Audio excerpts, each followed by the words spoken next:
सोने के भाव 6 महीने में आसमान छू रहे हैं। नतीजा ये है कि सोने के जेवरों की खरीद फरोख्त में गिरावट आई है, लेकिन लोग सोने के सिक्के खरीद रहे हैं, सोने की ईंटें खरीद रहे हैं और गोल्ड ETF में निवेश कर रहे हैं। क्या हिंदुस्तानी अमीर हो रहे हैं?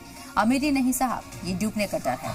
जब रुपया गिरकर 92 की बेबसी पर आ गया तो इंसान को अपनी मेहनत के कमाए कागजी करेंसी में नहीं, चमचमाती पीली धातु में महफूज नजर आती है। सोना कल 2 लाख पार ना हो जाए, इसलिए आज ही खरीद रही हैं।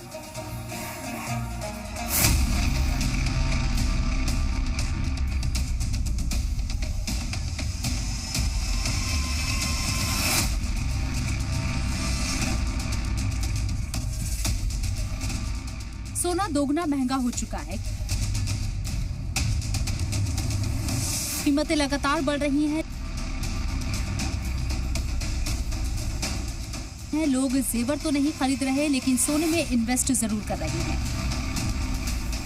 ये कैसी दीवानगी है कि दाम जितने बढ़ रही हैं, भूख उतनी ही तेज हो रही है। क्या ये हमारी खुशहाली का सबूत है या फिर हमारे भीतर छिपा गहरा खौफ जो याद दिलाता है कि कागज के नोट धोखा दे सकते हैं? कहा जाता है कि जब मुल्क तरक्की करता है तो लोग इंडस्ट्री में पैसा लगाते हैं, पर यहाँ तो सब पीली धातु की ईंटें ज्यादा जमा करने में जुटे हैं। क्या हमें अपनी मईशत पर यकीन नहीं रहा या फिर हमने मान लिया है कि विकास सिर्फ तिजोरियों में बंद सोने की चमक तक ही महदूद है? फुल स्टॉप नहीं लगा है। प्रॉब्लम यहाँ आ रही है, उसके पास कस्टमर आता है, उसके पास 2 लाख है तो वो 2 लाख की ही ज्वेलरी लेना चाहता है, ज़्यादा बढ़ के नहीं ले पाता, क्योंकि वो कैसे बढ़ाएगा उस पैसे को। सामान कम होता जा रहा है, वेट कम होता जा रहा है, इस चक्कर में सेल है, काम है, पर लेकिन बजट कम होता जा रहा है। एक्चुअल में जो कारीगर पहले गोल्ड का काम कर रहे थे वो सब अब धीरे धीरे चांदी की तरफ जाने लग गए। वो वही चीज़ें जो गोल्ड में बनती थी अब वो चांदी में बनाने लग गए। इस तरीके से अपना काम चला रहे। बाकी बहुत ज़्यादा स्थिति खराब है कारीगरों की, बहुत ज़्यादा कारीगर अपने गाँव लौट गए। छोटा आदमी देख रहा है कि उसका रुपया हर रोज गिर रहा है। उसे डर है कि जो आज 1,60,000 रुपए तोला है, कल वो 2 लाख रुपए हो जाएगा। बेटी की शादी कैसे होगी, इसलिए वो आज कर्ज ले रहा है और सोना खरीद रहा है।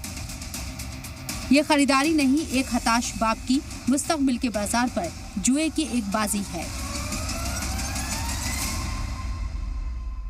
10 तोला या 5 तोला लेता था, आज वो 1 तोले भी नहीं ले पा रहा है। तो उससे हमारे बिजनेस में काफ़ी इफेक्ट करेगा, प्रॉफिटेबिलिटी भी इफेक्ट करेगी। कारीगरों के भी खर्चे, जो प्रोडक्शन कॉस्ट है वो एक्सपोनेंशियली बढ़ गई है और सामने इतना काम नहीं आ रहा है तो उनके भी खर्चे निकालने मुश्किल हो रहे हैं।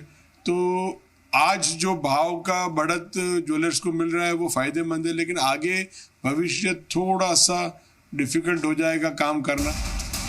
6 महीने में सोना 80,000 से 1,60,000 रुपए तोला पहुंच चुका है। ऊपर कहां जाकर रुकेगा पता नहीं।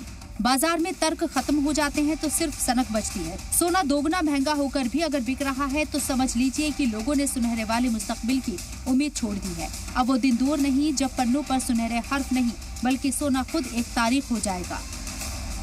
ब्यूरो रिपोर्ट, सलाम TV।